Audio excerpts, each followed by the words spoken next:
Many of you may have heard about the so-called obesity tax proposed by New York Governor David Paterson. It would add an 18% tax on the purchase of sugar-sweetened beverages like soda and sugar-added juices. No one likes to hear about new taxes, but some taxes can be good for your health. I'm Dr. Richard Daines, the New York State Commissioner of Health, and I'd like to explain why I support this tax and why it will be good for your health and your pocketbooks. Just look around and you will see that we are in the midst of an obesity epidemic. We are particularly concerned about what this means for the lifetime health of our children. It's become clear that one important factor contributing to this problem is a remarkable change in the amounts of different beverages that we all drink. Think about it. In 1970, each New Yorker drank the equivalent of about 5 cans of soda a week and drank 10 glasses of milk, along with water and natural fruit juices. Back then, overweight and obesity were not nearly the problem they are now. Today, on average, we each drink the equivalent of 11 cans of soda a week and only 6 8-ounce glasses of milk.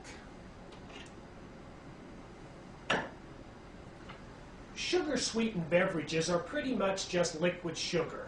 Half of the extra 6 cans of soda per week are sugar-sweetened soda. Drinking 3 extra cans of soda a week means that over the course of a year, we take in about 13 more pounds of straight sugar, which is more than 21,000 calories. When we take in more calories than we need, our bodies convert them to fat.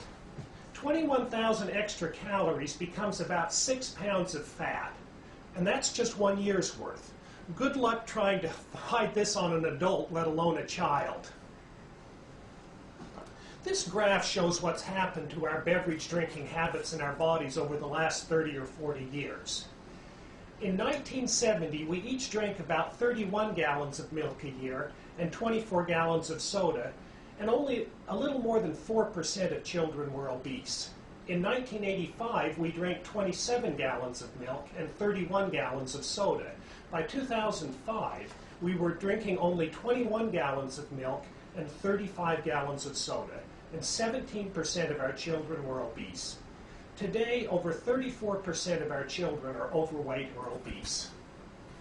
Sure, too much junk food and too little exercise also play roles in the obesity epidemic, but nutritionists and pediatricians tell us that increased intake of sugar-sweetened beverages is the single most important cause of obesity in children. In 2008, an article in the Journal of the American Dietetic Association reviewed all of the scientific information about diet and obesity in children. They said, and I quote, "Only one high-risk dietary practice emerged as being linked to overweight in children: the intake of sweetened beverages." Obesity is a problem we all have a stake in solving.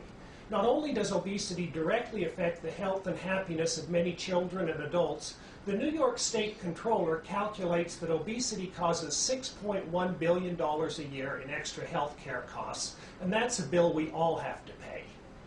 For all these reasons, and especially in these tough times, Governor Paterson has asked us to do something effective about the obesity crisis. Of course, if we keep drinking the same amount of soda, we'll just pay the government 18% more and we won't improve our health. But I think New Yorkers are smarter than that. I think we can reduce our consumption of sugar-sweetened beverages. What if a family of 4 each just cut out 1 can of soda a week? We wouldn't take in so much extra sugar. We'd start to get rid of the fat.